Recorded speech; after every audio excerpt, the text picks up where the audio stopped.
I'm Michael Sassoon, the CEO of SASFIN, and we thank you for joining us for this pretty impromptu webinar. Hopefully we'll be doing more of these in the coming weeks with regards to cyber defenses, cyber self-defense. We have been doing many webinars over the course of lockdowns around the digital journey. As I think many of you are aware, we've got a digital council and we've been looking at different elements. And digitalization is such an exciting feature in the economy at the moment. It creates so many wonderful opportunities. You don't have to walk into a bank branch anymore. There's no need to come in to sign documents. Increasingly, a person and a business can run their affairs, their financial affairs from anywhere in the world. And that creates huge opportunities in terms of democratizing the economy, financial inclusion, ensuring that there's much less inefficiencies in the market and much greater use of your banking capabilities, but across all industries or most industries. And within SASFIN, most of our services and products today are available digitally, and we intend to introduce more digital capabilities in the coming months and years. However, this incredible reality does create risk. Just this week, just yesterday, we learned of a data hack of one of the credit bureaus where millions, 24 million personal South Africans, their personal data was compromised, their contact data. I don't think that there's any concern around their banking passwords, etc. Just to let everyone know, we don't share information with that credit bureau, even though we recognize the importance that credit bureaus play in the economy and the importance of sharing information with credit bureaus is. But in our instance, we haven't shared any client data with that credit bureau. Just during lockdown, we understand that there's been something like a 5,000% increase in phishing attacks globally and a 200% increase in cyber attacks. And while banks and businesses are spending millions and millions on cyber defenses, cyber security, these defenses can only be effective if individuals take necessary cyber self-defense steps. I can't tell you how many instances we've seen where clients of ours, their information's been hacked because of them not protecting their data, falling victim to different attacks, and it can happen so easily. We ourselves have been running simulated cyber attacks on many of our teams, and we see very intelligent, capable individuals falling victim to these simulated attacks. And it can happen to anyone. And so much information is out there in the cybersphere that one has to become quite careful and well prepared to manage it. And often small, very what might just seem as common sense steps can make a very big difference. So the point of this webinar is not something which is kind of very futuristic and thinking through what the world's going to look like from a data perspective and a cyber perspective, but rather to try and impart practical tips with our customers, with our stakeholders, with our networks, to ensure that you can build the necessary cyber self-defenses. And I'm very pleased to introduce Robin Bartlett, who we've been working with for some time, who develops important cyber training within SASFIN. And we've seen, and I think that the industry stats will evidence this, and maybe Robin knows better than I do, that individuals who conduct cyber training are far less likely to fall victim to cyber attacks. And as I said, this is, I think, something which we would like to roll out in a far more integrated fashion to our client base. Because often when you're sitting in a bank, you're compelled to do cyber training, you're compelled to kind of learn these things. But if a person's not in the workforce, they're running their personal affairs of the home, or a person's in a small business, you often don't get exposure to some of these tips. And I think it's something which, while we try and build our own defense perimeters, etc., we think it's very important that we help impart some of that knowledge that Robin and others can give into our broader community. On that note, you didn't really come here to hear from me. I'm going to hand over to Robin. And just, Robin, once again, thank you for joining us. And thank you to all of those who've joined the call. And we hope that you find this the session useful. What we've done is we've only allocated half an hour towards the presentation. But for those who wish to leave at the end of that half an hour, please feel free to do so. I know sometimes these webinars can go on a bit long. But we will stay on the line for a further half an hour to take any questions that you might have. And those who wish to stay on the line, you're welcome to do so. But the content, in terms of the presentation, hopefully will be completed by 11:30. So once again, thank you for joining. And Robin, I'll hand over to you. Okay, so I'm not going to have my face on for too long. I think you're here for the information, not necessarily my face. So I'm just going to keep it on just for a description of who I am. So my name is Robin. I've worked in the cybersecurity industry for the last 5.5 years. I actually started in hospitality. It's very strange, but I decided it wasn't really for me, and I went on to study social media marketing. And then I found my way into the cybersecurity field, and training was just my thing. And I absolutely loved it. I will continue to do it probably for the rest of my life. I do have a little bit of verbal diarrhea, so I do apologize in advance because I get very excited about this topic. So yeah, so I work for DRS. It's a cybersecurity company, and it is forward thinking, and that's what we do, all through innovation around various other things, but I focus, as well as my two colleagues, Alyssa and Candice. Candice is on the line to answer any questions in the sidebar if you're not 100% sure what I'm babbling on about. But, that's what we're there for, is we're there to do cyber awareness training. So I'm going to disappear now, and then I hope you enjoy the rest of my talk. So when it comes to the digital stats in South Africa, this is what we're looking at. So we have almost 59 million people that are currently residing in our country, and that includes foreigners, expats, everyone under the age of 18. So we do have quite a high impact when it comes to our total population. We have 36.5 million people who are currently using the internet. 103 million people have a mobile device. So it's almost like 2 phones per person. Work, personal, girlfriend, wife, like whatever it is. Let me just start off by saying I'm very sarcastic, and I enjoy bringing the humor out of a serious subject. So that's why I have a few of these comments. Don't take it seriously. It is all, part of the joke and the humor behind the subject. Social media, when it comes to the active users, we have 23 million active users on social media, of which 23 million people use it on their mobile devices. We've probably seen a massive increase in it over the last couple months because of lockdown. We've got nothing else really to do but be on our digital devices. So we're probably going to see an increase, but these stats are sitting at from the end of last year.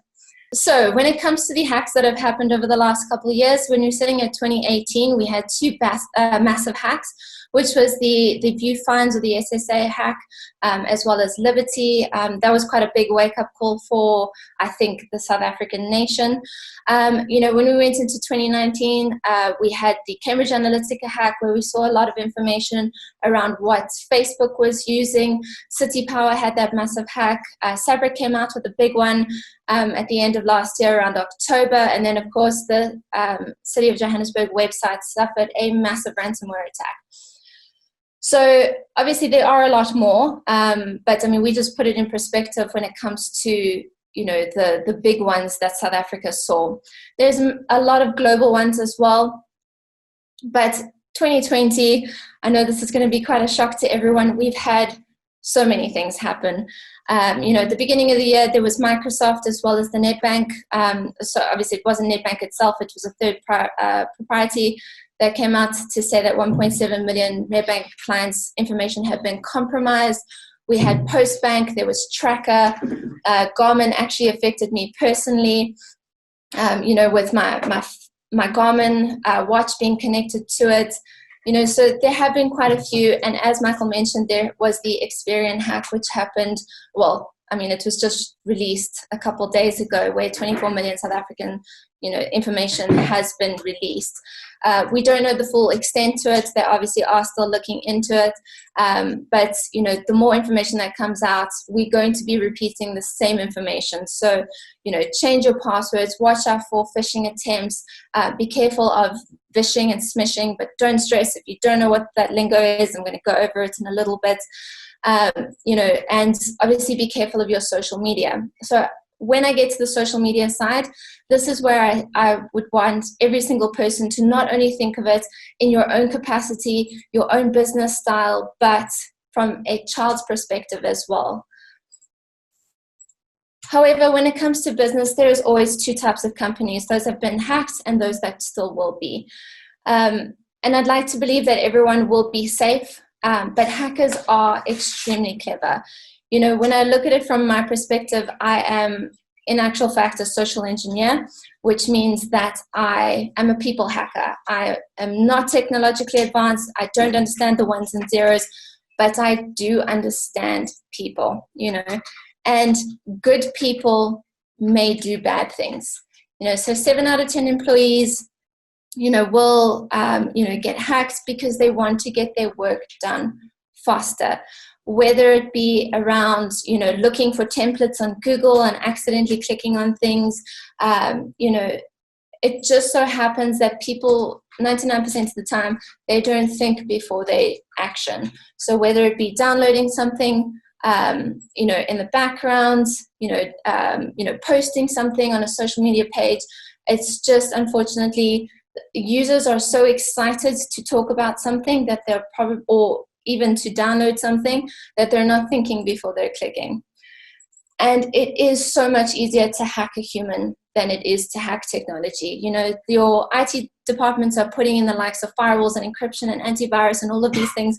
And then we have Dave, and Dave just makes the mistake. I know, I have done it myself. I've made a whoopsie. We probably all have, without even realizing it. Now, the tactics that I generally use when it comes to, social engineering is emotional tactics. So desire, if you fill out this form, you could be entered into a competition where you could potentially win a trip to the Maldives. I think everybody wants that. Anger, we are going to be serving you a civil lawsuit because you haven't done X, Y, Z. Curiosity, click here to find out more. Empathy, if you don't help us out and pay X amount of money into this charity, our whole system is going to close down, and then 500 kittens are going to lose their home. Greed, you won the lotto. It's as simple as that. And fear, if you don't sort this out, fill out this form, we are going to close your account. So it's all of these various tactics to get you to do something that you might not necessarily have done before, but we're playing on your emotions to get it done faster. So they say about 91% of cyber attacks start off with a phishing mail. And South Africa has proved it, because we are in the top 10 of the highest targeted phishing attacks. So there's different types or different categories around phishing. So we have the normal phishing, where is when I send it out to 500,000 people and I hope one person is going to click. We have something called spear phishing, which is targeted. So I go after a specific person in a specific department for a reason. Whaling is when I go after the big boys, so the CEOs, the CFOs, and their PAs, because PAs are more likely to click on things like that. Search engine phishing is basically, when it comes to your Googles and all of that, it's if you don't have that little tick bar or the lock button, there is a possibility that it is a fraudulent search engine or site. Vishing is vishing and smishing. I'll go over in a little bit more detail in a little. And that vishing is voice solicitation, and smishing is obviously SMS phishing. Common scams could include these, so whether it be telemarketing, lotto winnings, like I've said before, funeral cemetery fraud, healthcare fraud, especially with the life care hack that happened, this year as well, and then of course dating and identity fraud. So how do you spot the fish, right? So there's quite a lot that you have to look at when it comes to a mail, and I really don't expect every single person to go through step by step all of these things. But if something looks suspicious, maybe dive a little bit deeper into it. So to start off with is the sender's email address. Do you know the sender? Have you received something from them before? Were you expecting a mail from them? And are there any spelling mistakes in the actual mail itself? So if you look very carefully, you can see it's at Standard Bank, so there's no A. It does happen with a lot of the banking institutions where it's at BSA, so at ABSA, because the at looks like an A, so your I line just goes straight over it and you don't even notice that there's a spelling error. NebDank, FMB, so instead of the N, it's the letter M. It happens across the board. So just be very careful. You might think you recognize it, but just delve a little bit deeper. Then you're going to be looking at the subject line. So the subject line is quite important when it comes to your emotional factors. So what are you looking for? And that's where it invokes the first part to the emotion. Then have they sent you a attachment? So generally if it's an exe file, so exe means executable file. So download something in the background. If it says .htm or .html, it opens up to a link in the background. So you just need to be aware of this. Hackers are getting a little bit smarter. They are able to kind of spoof it, so make it look like it's coming from someone you know or something recognizable. And they can do it with an attachment as well. So how you generally do this is you hover over either the email address or the actual attachment itself, and you'll be able to see if it is genuine. Or just pick up the phone and say, "Hi, Michael, just want to double check, did you send me this email?" Then when it comes to the Dear Customer or the Regards Standard Bank, as it shows in the example, it is not personalized.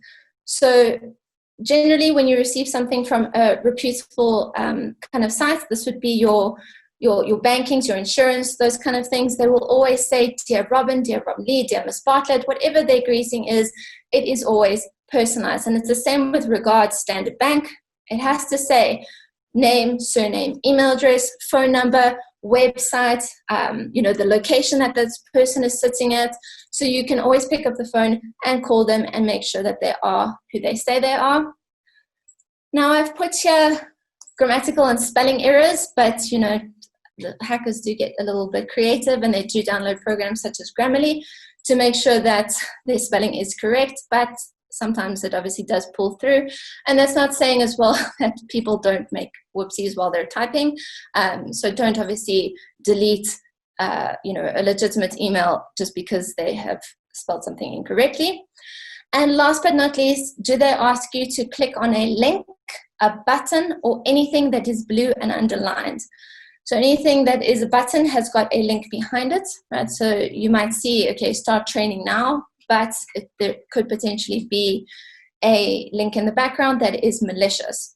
So what you're going to do is you're going to hover over it and it will show you either HTTPS, S means secure, but you always have to look at what comes after it. So say, for example, you received an email from Facebook.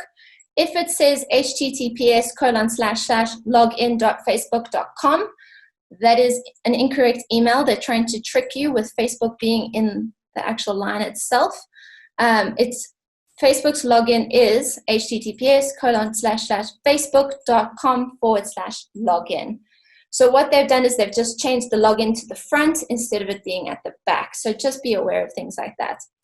I am going to show you a couple of examples. So as you can see over here, when you look at the email address itself, it says at Amazon, not Amazon. It says Dear Client, which is very generic. And then if you hovered over that link, it goes to a non-related Amazon site. So you can see there it says //redirect. This one catches people every now and then because it's a dating site, right? So you can see there it said no reply at registrar.com. Your account has been confirmed. People are automatically going to panic because they didn't sign up for Tinder. And when you hover over the unsubscribe button, it doesn't take you to Tinder itself. This one was quite an interesting one. You could see that they have put in, the seriousness of the fear factor. If we don't receive a response within 24 hours, we will refer this to the legal department. Now, what happens when you download this? It pulls out the PDF. However, there is something that is clickable within a PDF. The only thing clickable in a PDF is a link. So that is why it was highly malicious. This is actually a form of ransomware. So ransomware is when they hold your files, folders, everything like that for ransom until you pay them in order to get your content back. It doesn't always work like that because, hackers are a little bit mean and sometimes they won't give it back, but sometimes they have the honor code. That's obviously up to you to decide whether you're willing to get your content back by paying. My suggestion would always be to back it up in a hard drive, a cloud share, whatever the case is. Smishing, I mentioned this earlier, so this is SMS phishing, right? So I've given you a couple of examples, such as you have an unclaimed inheritance on your last name and we must hurry and message Mrs. Cynthia Mbatu #1@gmail. Generally, when it comes to unclaimed inheritances, this goes through the estates. This is already dodgy. What Cynthia wanted you to do was send her an email, and then she would respond with more information, which potentially had a link in it. The middle one was actually part of the MyHeritage hack. So MyHeritage is a family tree tracker. And Robert Broadbent wanted me to send a message to him where he would then send back and say, I have all of this information regarding your family tree. Please pay me X amount of money and I will give it to you, which he wouldn't have done. But, it's nice to know that potentially my family tree information is out there. And the last one over there is your mobile number has won £1.6 million. It's so exciting. The British are going to pay me money, regarding the iPhone kind of Apple documentation. And, I'm going to get lots of things. It's really exciting. But as you can see at the bottom, it says, please email your name, country, and occupation to freeappleiphone@w.cn, which has obviously got nothing to do with the Apple product line. Vishing is voice solicitation. And a lot of people look at me and go, it's really easy to see a scammer over the phone. And it's actually not. So this is something that we do with a lot of clients. We've got an automatic system that does phone up, asks people a couple of questions, very random, very generic. And the amount of information that we get back is pretty scary. So you just have to be very careful to not give out personal information. That does obviously go against the POPI Act. When it comes to you in an individual capacity as well as in a business capacity, if they say to you, we've just sent you an email, just click on it, fill out the form, whatever the case is, just take a step back and think, would you be doing this in a normal capacity or is this person trying to rush me? So be very wary. Vishing has increased over the last couple months. We have seen it. There's a lot of articles as well that you can read up on as well regarding vishing. When it comes to passwords, right? So password is your online identity. It is very important. It is who you are, and it is basically your way to access all of your accounts, your folders, your computer, your cell phone, whatever the case is. It protects you. It's your first line of defense.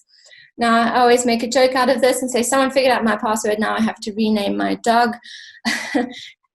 Obviously, people use things that they relate back to as their first line of passwords. So whether it be your dog, your spouse, your children, where you went to school or university.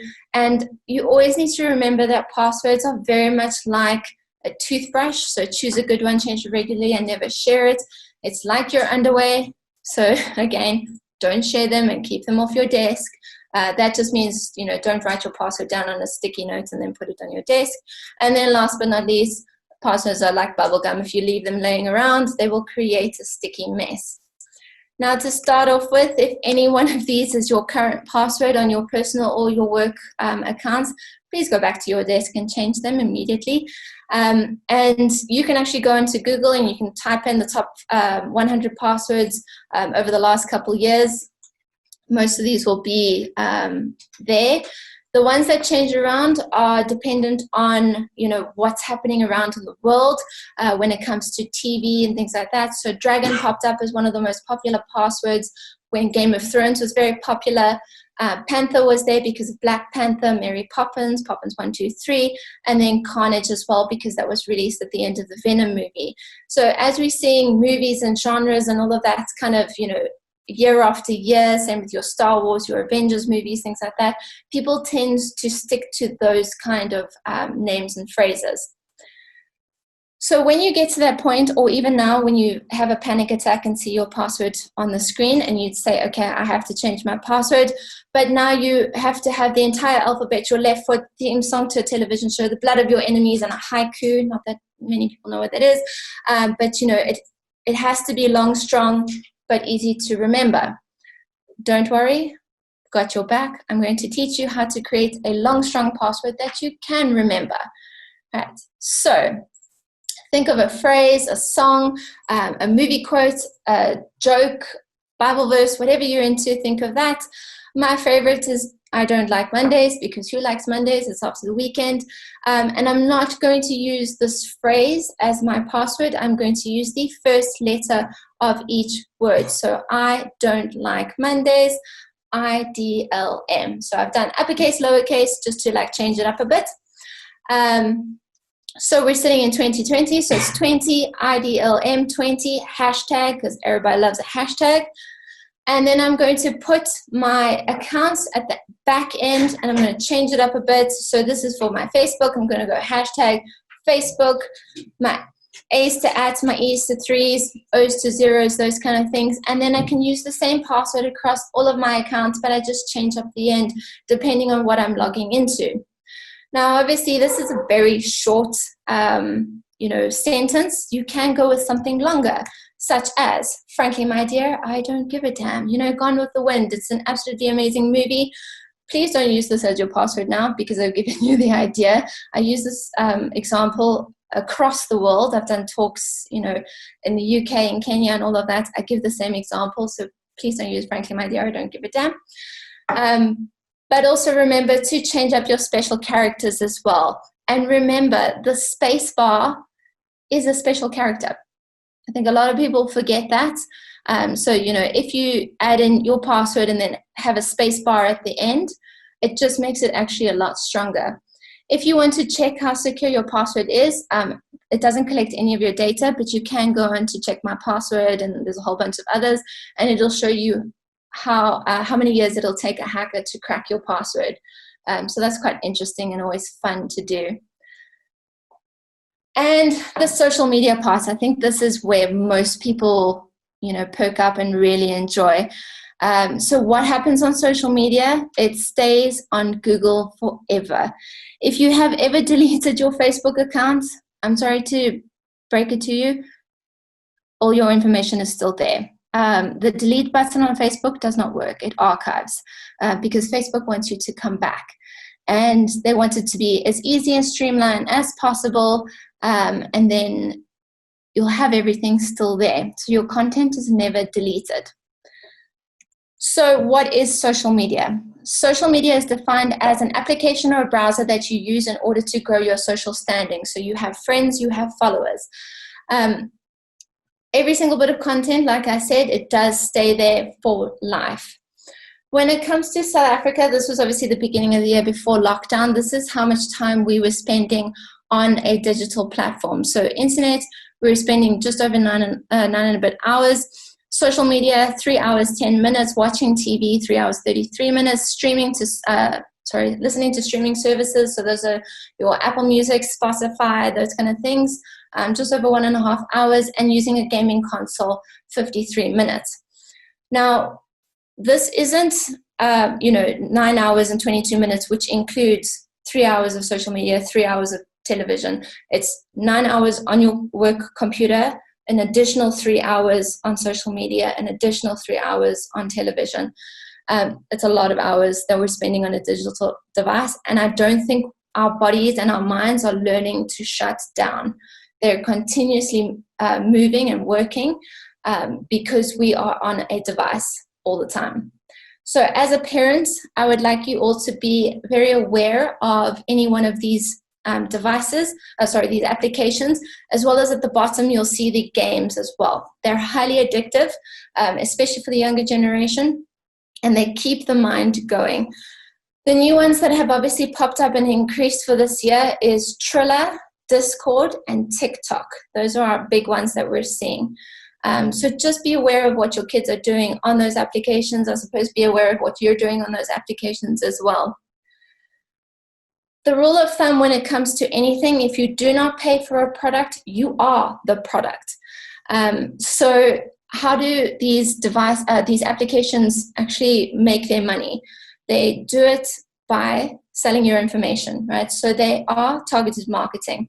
So have you ever gone to a friend and you've had like a whole chat about, having a gin party, as an example, and then all of a sudden on your phone it starts advertising Fitch and Leeds, all of these various gins and tonics and things like that. It's because they're listening in on your conversations from your phone as well as your Google searches on your devices. So if you go into Google and you're looking up camping equipment on your Facebook page on the sidebar, it will automatically pull up with, have you tried Take-A-Lot for all of this camping gear, Zando for your shoes, Cape Union and Mart, whatever the case is. They're selling your information in order to do targeted marketing. There are a few things that you can set up in the background in order to prevent this. You need to look out for your microphone, your camera, excuse me, as well as your location settings. If you're on an Apple device, all of these settings you can set up per application. And Android's a little bit more tricky, but it can be done as well. So 8 simple rules to posting that online. Number 1, your ID information. So your ID book itself, driver's license, passport, and any visas. Why? Because it has your ID number on that piece of information. You don't want your information out there, so always ensure that this is hidden. If you do insist on taking a photo of your passport because now you're disappearing after the long lockdown, just remember you're now telling criminals that you're not at home. So be very wary. Financial information, if you get a new banking card and you take a photo of it and you post it online, you're giving the banking details online. The CVV number is only 3 or 4 digits. It's pretty simple to figure it out, so be careful of that. Someone else's good news versus bad news. So yay, my friend recently got engaged, so I'm so sorry to the loss of your grandmother. It's not your news to share. So what happens if your friend wanted to tell her friends and family before you posted it online? You basically have told the world. There was a Michael House bus accident a couple of years ago where one of the boys, unfortunately, he passed away in the bus accident. His family found out about it because someone posted it on Facebook.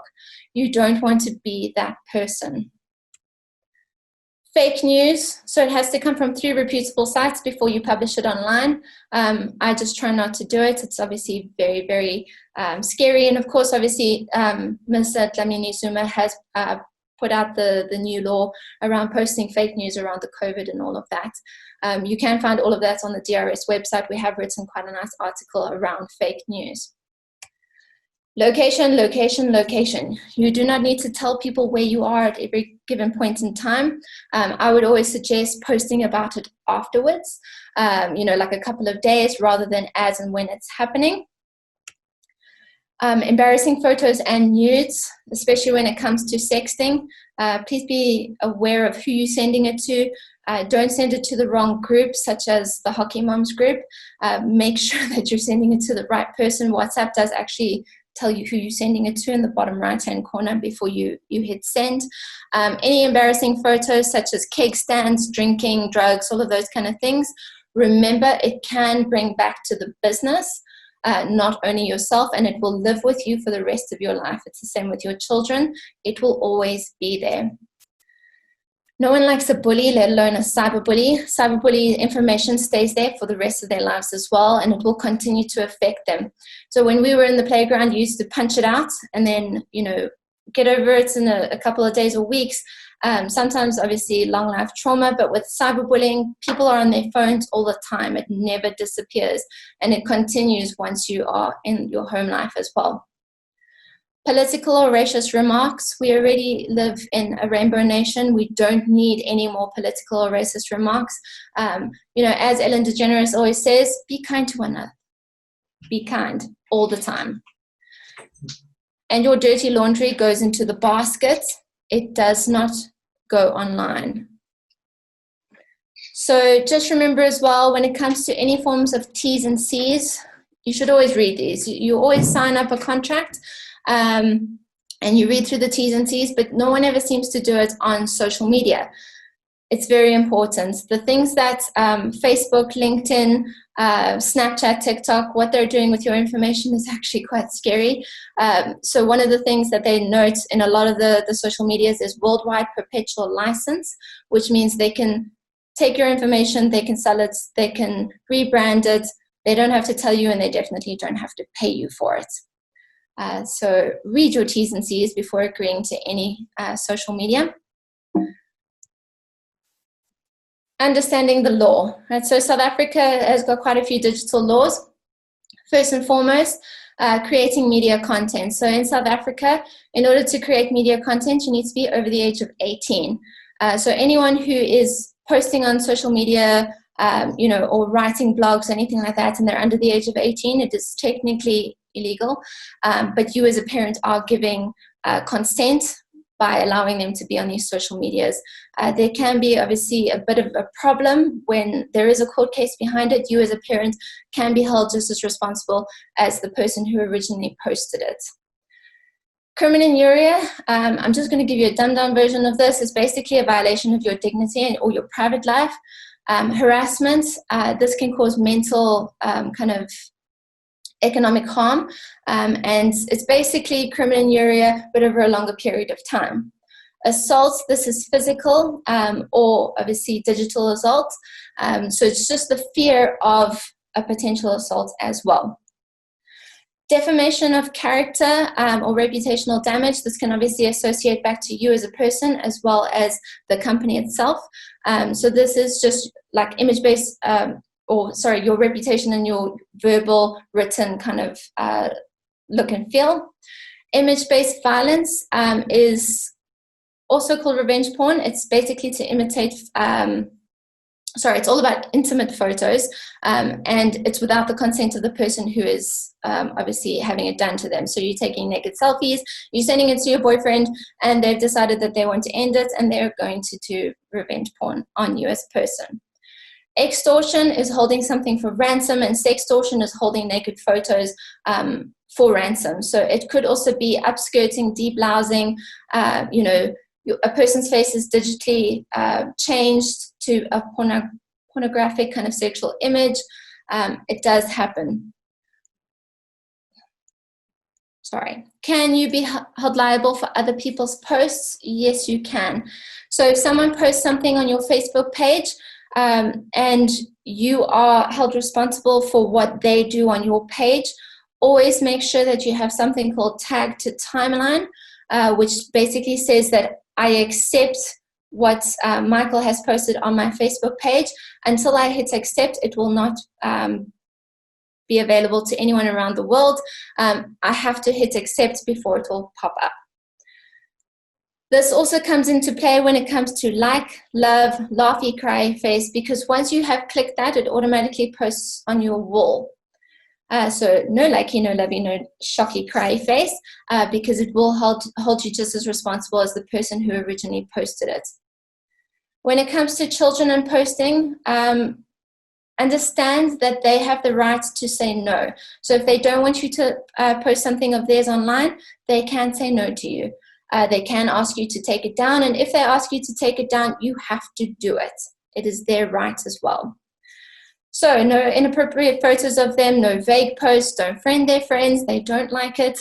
Don't invite people to join Candy Crush. These are just a few things, as well as profile pictures, especially with the younger photos. And if they are in a bath, running around in their nappy, whatever the case is, it is considered child pornography. So by taking the photo, you're creating content. By posting it online, you're distributing content. And if Granny asks for the photo to be sent to her, it is called soliciting content. So you can be held accountable and under the law under 3 different aspects. I want to quickly show you some whoopsies just to show you that it does actually happen in South Africa. Number one, very famous case, which is Vicky Momberg and her racist rant. She obviously said the K word many times on her posts. She was held in court under criminal injury, harassment, and a couple of other charges as well over her court case. She was sentenced to 3 years, so be aware that it can hold you accountable for quite a long time. The likes of Miss Universe, so she posted it a couple years ago, and then it still hit her for slander many years later. Obviously, people looked into her social media account. She did apologize, but unfortunately, there was nothing that anyone could do. She had to pull out the running. Our very famous Zoom hack, where recently it hit with Nkona Mashabani's her Zoom account. They had pornography viewing into her Zoom account with other ministers. So this was part of the Zoom hack or the Zoom bombing.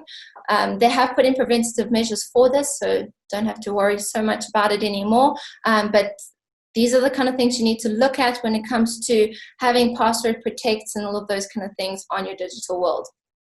We had the bishop's teacher who landed up on a porn site. This affected her quite badly. It also affected not only her friends and her family. There was also, she was related to one of the book captains for, a couple of years ago. Book coach. And that affected his life as well as not only hers. And then last but not least, I just want to show you what happens when you have digital influencers and they are doing silly things. This was one of the challenges that popped up on TikTok. There are a couple of others like the snorting challenge, the fire challenge. Skull breaker was quite popular at the beginning of the year. They have banned it on TikTok, but it doesn't mean it's not happening on other social medias as well. This is what people are doing. This is what kids are doing. Adults are doing it as well. And when it comes to these kind of things, we need to look at it from a cyberbullying perspective as well. Our kids are growing up in a digital playground and no one is on recess duty. No one is watching out for this, and you as the parent need to basically be shoulder watchers. We want to trust our children, but there's obviously that level of, I need to protect you as well. It is happening in the news quite a lot. We are seeing it when it comes to cyberbullying. Us as a company, we're trying to assist as much as we can, help with court cases and those kind of things. But cyberbullying doesn't stop at the end of the school day. The communication tools that we're seeing it on, it's generally your messaging tools. Facebook is still quite popular when it comes to that. Snapchat was a big one a couple of years ago. And we can't get the data on TikTok for the moment. They are not allowing anyone to see the data when it comes to cyberbullying. So hopefully soon we will be able to get that information. I'm going to show you a couple of tactics as well. So there's quite a few of them. But don't worry, I'm 3 or 4 slides and then I'm going to be done. Right at the end, I'm going to show you how you can protect your kids as well. There are various tactics. I think one of the ones that everyone asks me about is something called Twitter pooping. And that's basically where you just kind of have one message after another. So it's not long streams of content, to bash a person. It's just short little snippets like, I hate you, next message, you suck, message. So it's very much like those frustrating WhatsApp messages where they have to go, hi, next message, how are you, those kind of things. There are the normal cyber stalking, cyber drama, social media bullying, instant message or IM attacks. Happy slapping is probably one of my stresses, is because it's not only happening in a physical aspect, it's happening in a digital world as well. So people are filming a child being beaten up and then publishing that video online. And then probably the last one, which is terrible, is tragedy news mirroring, where a child has actually decided to commit suicide and people are still bashing them on a digital aspect, saying, that they were too weak to survive, they could have done better, all of those kind of things. And I think as a parent, that must be really horrible to view. So how do you arm yourself? So there are quite a few ways. Number one, always make sure that whatever they are on is private. So it has its security settings, it's got its age limits. These are obviously all the ones when it comes to, you know, viewing what they can see on the content. I mean, I don't think you want your 5-year-old to be viewing things like Game of Thrones. YouTube Kids ensure everything that you are on, you pay for the service. If you don't pay for the product, can't expect good quality. So if you get something for free and it breaks, you can't ask them for a new one. However, if you pay for it, you can take it back, you can complain, and you can shout and say, I need something better. Safe Search Kids and Kiddle, these are basically just secure, you know, search engines. They are for kids specifically. If you want to arm yourselves, you know, with what's happening around the world, Darknet, unfortunately, has just been taken off of Netflix, but you can see it on other streaming sites as well. The Greatest Hack is all about the Cambridge Analytica thing, 13 Reasons Why, as well as the one just to the right of it where it's this blonde lady who says, my bullies didn't stop. That's called Audrey and Daisy. Both of those are on Netflix. They're all about cyberbullying. Don't Beep with Cats is an internet killer, and The Circle is all about catfishing. You is also about cyber stalking. So you can see what is happening around the world when it comes to a digital aspect. And last but not least, how do you track what your kids are doing on their devices? So these are some really cool ones. I suggest the two center ones, which is Norton as well as Bark. We've just seen they've got really cool reporting tools. You can't see the messages itself. So say, for example, like on WhatsApp, but it does track bullying. So it picks up certain keywords. You can add words to that algorithm as well. Obviously, as the world progresses, kids have got the most ridiculous slang that I've ever heard. So you will be able to add that slang to it as well. You can see where they are. If they are being bullied, it does notify you. And if they are downloading applications that you don't want them to have access to, such as you don't want them to have an Instagram account because they're too young, or Tinder or Grindr or whatever those dating app accounts are, you don't want them to have them, you can actually put a Google alert. So it pops up and it says, do you want your child to download this app? And then you can say no. Both of them are untraceable on their phones, so they'll never actually know that the applications are on the phones. However, kids are very clever. They might find it, and if they do delete it on your phone, you're the master device, you basically just say reinstall. And then they think they're smart and they're cool and they've deleted it, but they haven't. Obviously now with the COVID times, it doesn't really matter, but you can actually track them to where they're going location wise. If they say that they are going to be at Timmy's house for a sleepover, you can track them there. If, say, for example, they move at any point in time and they're going to the house party down the road, you can see that as well. Those two are pretty cool. The others, I haven't really gone into more detail with it, but I'm pretty sure they do similar things. They are all paid for services, so you can expect really good quality. And that's me on a quick overview. I did go a few minutes over, but sorry, verbal diarrhea. You can obviously be in contact with myself, Alyssa, or Candice. We are all on LinkedIn, so you can friend us. There's the DRS page where we've got all the security settings. If, say, for example, you want something specific on the security settings around TikTok, just send any one of us an email. It's our name at DRS, or get hold of the guys at Sasfin, and they'll be able to get in contact with us to get that information. And last but not least, we are busy opening up a site called Girls Gone Cyber, where we will be doing YouTube kind of things to say, you know, the do's and don'ts around various social medias and parent guides and all of that. Yeah, that's me. I'll put my video back on. You can see me again. Thanks, Robin. Thank you so much. There's a lot in there, and I think it is scary. And I encourage everyone to make use of some of the resources that Robin referred to. There have been some questions on the chat. We're happy to kind of consider any other questions. I'm not sure, Robin, if you want to take any of those questions which you think might be relevant to the whole forum, and just we've responded to the people who posted those questions. Obviously, we understand if anyone needs to go. I think the key thing is to just stay vigilant, and to, you know, we have to embrace digital, and you've got to embrace cyber, But at the same time, as we move into this new world, you've got to become increasingly cautious and vigilant and to learn.